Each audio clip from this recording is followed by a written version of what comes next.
Alysia, Candy, thank you for joining Equities.com here at the NASDAQ market site in Times Square. Thank you for naming a TV show after a movie. Thank you very much. Well, it's exactly why I had to have you both here. And so I want to talk to you about the movie Equity and tell us a little bit about the inspiration behind the film and what is the message that you're really trying to portray? Oh, such a good question. So the inspiration, my partner on this, a woman named Sarah, came to me and said, what about a movie about women on Wall Street? And I said no. I was like, I don't love Wall Street movies. And then I talked to another friend of mine who consults in this area and about women in business across all areas.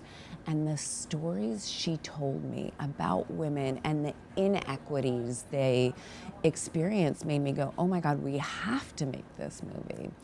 And I think that is the message that I really want to bring is how can we change things for women across industries? It is deeply, there are so many deep problems that we have to address, and you can't change things until you address the problem. And it's such an important message. And I want to turn to Candy, who is the executive producer and is also a Wall Street veteran and someone that has been involved in fundraising. Candy, you shopped around the film and were able to raise funds with a lot of these Wall Street executives. Could you take us through the process? It was very simple. A friend of mine who's a professor at NYU introduced me to Alysia and Sarah. And I love the story. I read the script and I said, this story has to be told. And so I said, let's hold a meet and greet. And we just held the first meet and greet, got great vibes from it. A friend of mine named Janice Fields-Ellick, who's in executive search, couldn't attend that meet and greet. She said, I want to had her meet Alysia and Sarah, and she said, we got to hold another meet and greet. So we had 6 meet and greets over 6 months, and we raised the money. Probably that is record time for an independent film. Outrageous. It is individual. And so we did it in 6 months.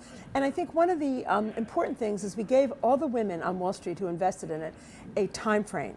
We are going to shoot this movie in July, so therefore your money needs to be in no later than June. And if you can't, that's fine.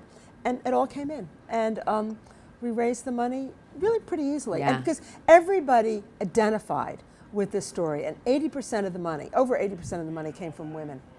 And obviously it was very realistic, and there are a lot of stories within the film that were true anecdotes that you received from some of these Wall Street executives? So many of them. I mean, Candy is one of those women. We got her through a wonderful woman named Melissa Fisher who wrote this book, and we interviewed countless women, and so many of the stories are based on true stories. You know, our ending is based on 2 different women told the same story, and they're very well-known women. And it's been so interesting to me that young women seeing the movie are still inspired. Even though our ending is not necessarily happy, they're deeply inspired by this woman who gets back up.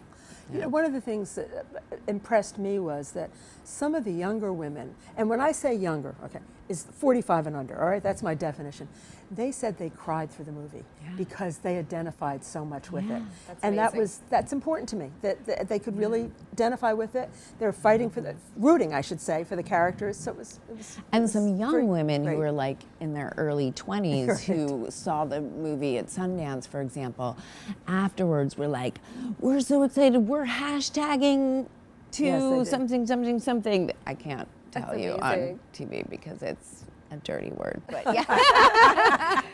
But they were so empowered by it. And that's, you know, to touch people and empower young women is what it's all about. And that's true filmmaking, right? Touching someone. And you mentioned Sundance, so it was a year this past January where you premiered the film. We did, and sold the film. And sold it. Our IPO, right? Yeah, it was our IPO. Absolutely. And so, you know, talk to us about what's next. I understand that you've gotten such great feedback that you are pursuing a TV series, and you're a TV star as well as a film producer. So Sony Picture Classics bought the movies. Sony TriStar bought the rights to the TV series, so we're moving forward with that. We'll see where that goes, which is incredibly exciting. And what's amazing about this film is it's had a much bigger life than a lot of independent films do, because so many different groups want to continue to show it and use it sort of as a teaching tool and use it as a way to empower women, which for me was the dream from the beginning. I just received a request from a group to screen it on May 15th. We'll be screening it in London the end of April and the middle part of March. So we screened it in Hong Kong for the 100 Women in Hedge Funds. So we continue to have people, universities and professional women's groups continue to want to screen the film and have a discussion afterwards. And so you're building this fantastic community, and I know that you're also speaking at the Securities Traders Association next week, and so March actually kicks off Women's Month, and the 8th in particular, International Women's Day. Talk to us about the progress thus far and why it's so important. I still feel that there's a divide. Some women don't really like to speak about women's issues. We talked a little bit about that. Yeah. Why is it so important for us to celebrate each other throughout every sector and part of life? I think it's always important. I mean, my dad, a man, believed in celebrating everything, and I think as women, we have to support each other. So celebrate, yes, absolutely, but it's all about support too. And for me, that's about mentorship. And we were talking earlier about what does mentorship mean? How do you do that? I think one of the things, there was a great speech at Sundance last year in the Women's Initiative that talked about the 3 ways you support women. Our mentor, which has a lot of different meanings depending on where they are in their life cycle of their career.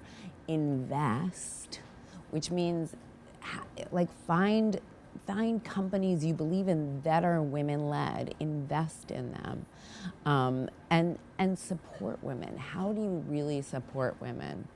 That's a key point. And you mentioned your father, and I do want to get what the male perspective has been, not only with the film equity, but the importance of men championing for women across sectors, particularly finance and many other male-dominated industries. Well, I think, it's hire, invest, and mentor. So hire is a big piece of it, and you can't hire unless you're willing to look at your unconscious bias, and that's a big thing for men. I think we as women, we as human beings, we want to hire what we know. We see someone and we if they look like us and feel like us and sound like us, we're comfortable with them. And I think for men, it's a little bit of a bigger leap to hire a woman because they don't look, feel, or sound like themselves.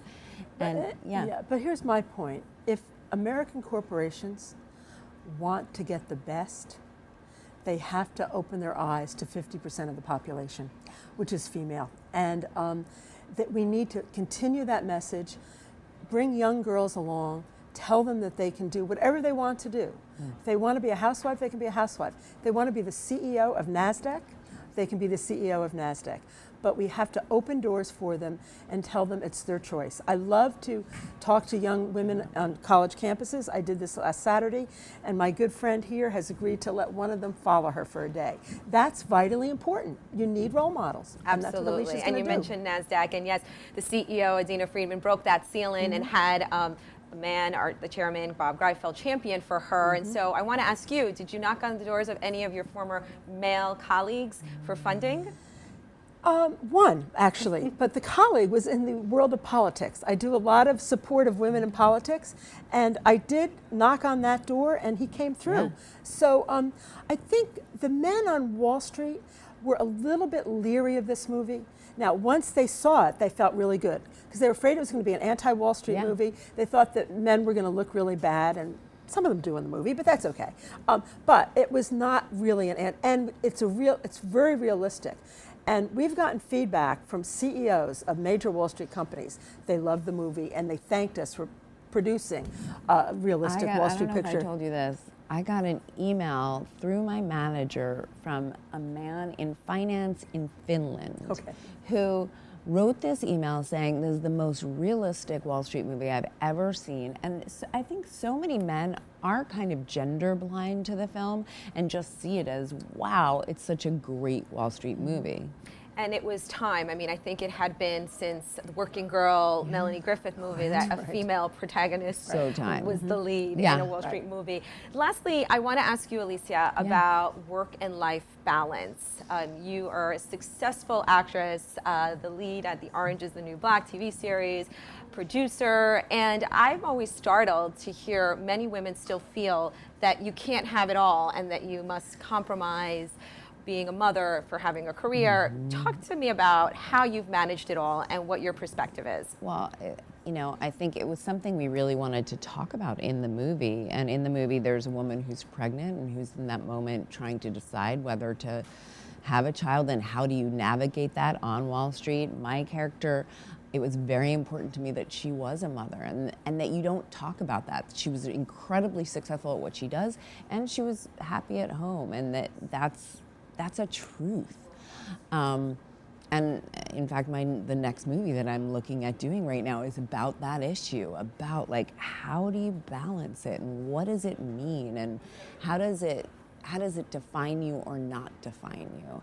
And for me, I always say there is no balance. You know, you take one moment at a time. In this moment, I'm here with you and I'm present with you. And then I will carve out the time to be home and fully present with my daughter. She also has a secret weapon. I do. Her secret it's so weapon true. is a wonderful husband. That's so David. true. I mean, You're she has so a secret right. weapon. I have the that's the best other part of the secret equation. weapon on the planet. And you need someone who's a co-parent and who's a real partner. I don't think anybody can do it without that. It's Absolutely. huge. Well, that's a great message. And again, I'd like to commend the two of you for a fascinating film and for all your success. Looking forward to the TV series. And for those And tell everybody they can get it, if it's okay. Yeah, for you on to say, iTunes, on on iTunes demand, or Amazon yeah. on demand. You can see the movie. Absolutely. perfect. And if they're interested in a private screening, Just yeah. contact me. wonderful. Okay? Well, Thank we'll you. make sure to put those details in our piece. And again, thank you both. Congratulations. Thank And Thank you. I Thank you, look Sylvia. forward to celebrating March and Women this month. Thank you very Us too. much. Thank you.